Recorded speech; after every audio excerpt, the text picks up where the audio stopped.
El hueso coxal. El hueso coxal es uno de los huesos que forma parte de la cintura pélvica o cintura pelviana. Vamos a ver que este hueso coxal se articula hacia medial y posterior con el hueso sacro mediante la articulación sacroiliaca. Hacia medial y anterior se articula con el otro hueso coxal formando la sínfisis del pubis, y hacia lateral se articula con la cabeza del fémur formando la articulación coxofemoral. Ya dijimos que este hueso forma parte de la cintura pélvica o cintura pelviana junto al hueso sacro y al otro hueso coxal. Vamos a ver que esta cintura pélvica o pelviana se encarga de unir el miembro inferior al tronco. El hueso coxal es un hueso plano, ancho, que está torsionado sobre su propio eje y presenta forma de aspas de molino de viento o de hélice.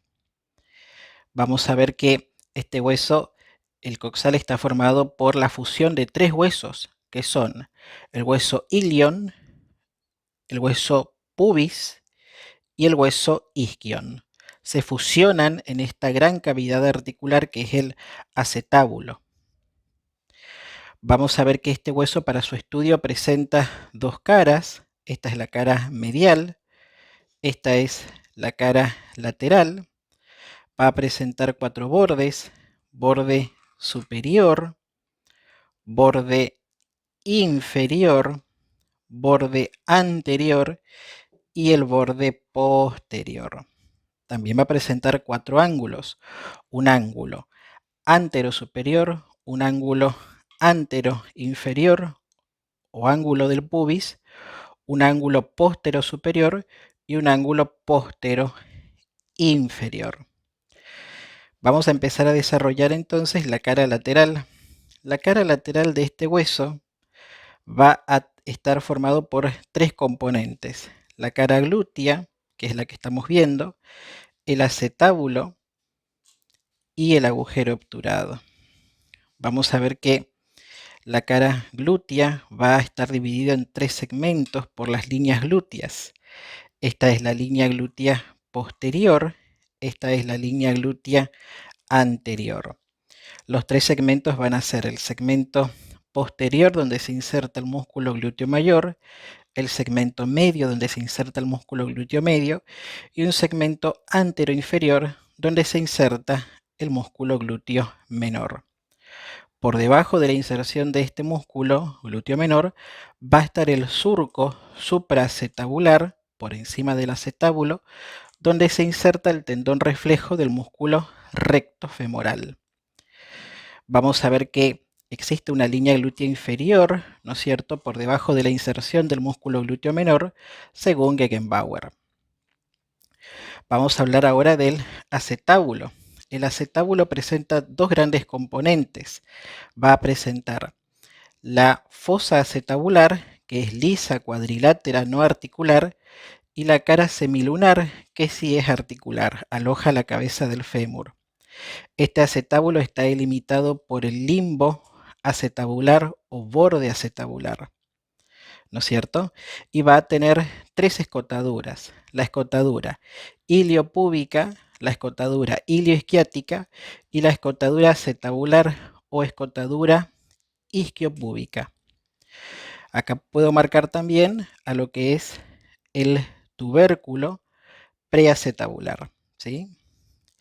Este acetábulo está limitado inferiormente por el agujero obturado, ¿sí? Este agujero obturado va a estar limitado anteriormente por lo que es el pubis y posteriormente por lo que es el isquion, y superiormente, ya sabemos, por el acetábulo. Este agujero obturado tiene forma, ¿no es cierto?, ovalada en el hombre e irregularmente triangular en la mujer, ¿sí? Podemos decir.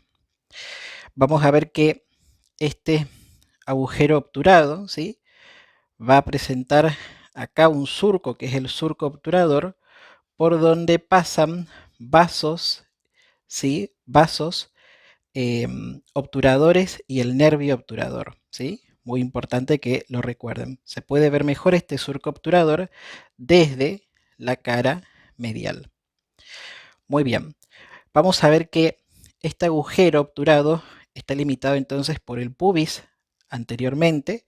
Este pubis presenta rama superior, cuerpo y rama inferior, ¿sí?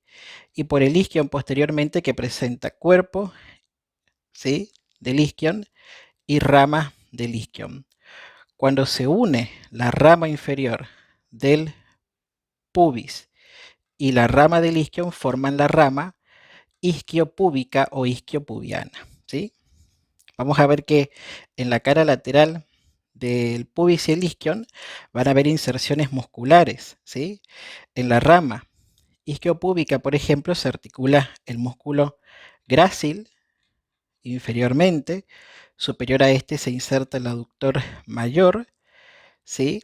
En el borde del agujero obturado se inserta el músculo obturador externo y hacia el cuerpo del pubis se inserta el aductor corto y el aductor largo, ¿sí?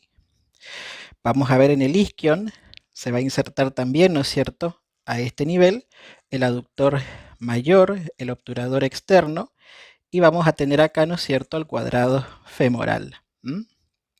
Muy bien, excelente. Ahora vamos a hablar de lo que es la cara medial de este hueso. La cara medial va a estar dividida en tres partes por esta línea, que es la línea arqueada, ¿sí? Vamos a ver que superior a esta línea arqueada va a estar la fosa ilíaca, donde se inserta el músculo ilíaco. Posterior a la línea arqueada va a estar esta cara, que es la cara auricular, ¿no es cierto?, que se articula con el sacro, y la tuberosidad del ilion, ¿sí?, con su pirámide del ilion. Muy bien, perfecto. Inferiormente a la línea arqueada vamos a encontrar a lo que es, como ya dijimos, el agujero obturado con su surco obturador, ¿sí? Muy bien, la cresta del obturador, ¿sí?, donde se va a insertar, ¿no es cierto?, la membrana obturatriz. Y vamos a ver esto que es la superficie cuadrilátera, ¿no es cierto?, que corresponde a lo que en la cara lateral es el acetábulo, ¿sí? En esta superficie cuadrilátera se va a insertar el músculo obturador interno, ¿sí? Muy bien, perfecto. Vamos a hablar a continuación de los bordes de este hueso. El borde anterior es el que estamos viendo, es el primero que vamos a describir. Presenta varios accidentes óseos para recordar. Tenemos a la espina ilíaca anterosuperior, donde se inserta el músculo tensor de la fascia lata, el músculo sartorio y el ligamento inguinal. Luego tenemos a la escotadura innominada, por donde pasa el nervio cutáneo femoral lateral. Luego tenemos a la espina ilíaca anteroinferior, ¿sí?, por donde se va a insertar, ¿no es cierto?, el tendón directo del músculo recto femoral, ¿sí? Después tenemos a la escotadura del músculo iliopsoas, por donde pasa el músculo iliopsoas. Luego tenemos a la eminencia iliopúbica, donde se inserta el ligamento iliopectíneo, la superficie pectínea, donde se inserta el músculo pectíneo. Después vamos a ver el tubérculo del pubis, ¿sí? En este tubérculo del pubis vamos a ver que se va a insertar el ligamento inguinal y luego la cresta del pubis, ¿no es cierto?, donde se va a insertar el músculo recto del abdomen generalmente, ¿sí? Vamos a hablar ahora de lo que es el borde posterior de este hueso. El borde posterior del hueso va a tener por un lado, ¿sí?, a la espina ilíaca posterosuperior, la escotadura innominada y la espina ilíaca posteroinferior. En estas tres estructuras se va a insertar el ligamento sacrotuberoso. Luego vamos a tener a la escotadura ciática mayor, ¿sí?, por donde va a pasar el músculo piriforme o piramidal. En la espina ciática se inserta, por un lado, el gemelo superior, el ligamento sacroespinoso, el músculo elevador del ano y músculo del perine. Esta es la escotadura ciática menor, por donde pasa el músculo obturador interno, ¿sí? Finalmente vamos a tener a esto que es la tuberosidad isquiática, donde se inserta la cabeza larga del bíceps femoral y el músculo semitendinoso mediante un tendón común. Luego va a estar la inserción del semimembranoso. superior a la tuberosidad isquiática se encuentra la inserción del gemelo inferior. ¿Sí? Muy bien, perfecto. Vamos a hablar ahora de los bordes superior e inferior. El borde superior, vean ustedes, tiene forma de S cursiva, ¿sí? El borde superior, vean ustedes, tiene forma de S cursiva o S itálica, ¿sí? Va a ser cóncava hacia medial en su parte anterior y cóncava hacia lateral en su parte posterior. En su parte anterior presenta las inserciones de los músculos oblicuo interno del abdomen, oblicuo externo del abdomen y transverso del abdomen. También el tensor, ¿sí?, de la fascia lata. Y en la parte posterior se van a insertar los músculos dorsal ancho, cuadrado lumbar, ¿no es cierto?, y erector de la columna, ¿sí? Muy bien, perfecto. Vamos a hablar ahora de lo que es, ¿sí?, el borde inferior. El borde inferior tiene dos segmentos.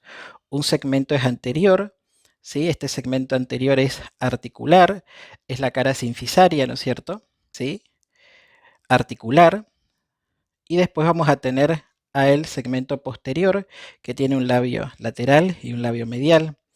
En el labio lateral se van a insertar los músculos grácil y aductor mayor, y en el labio medial se van a insertar los músculos, por un lado, transversos del periné, ¿sí? Transversos del periné, y hay un intersticio, ¿sí? En el labio medial se insertan los músculos transversos del periné y hay un intersticio entre los dos labios de este segmento posterior donde se inserta el cuerpo cavernoso y el músculo isquio cavernoso, ¿sí? Ahora vamos a señalar los ángulos. Los ángulos ya los hemos descrito cuando hablamos de los bordes. El ángulo anterosuperior corresponde a la espina ilíaca anterosuperior. El ángulo anteroinferior corresponde con el ángulo del pubis. El ángulo posterosuperior corresponde con la espina ilíaca posterosuperior y el ángulo posteroinferior corresponde a la tuberosidad isquiática. Y de esa manera describimos al hueso coxal.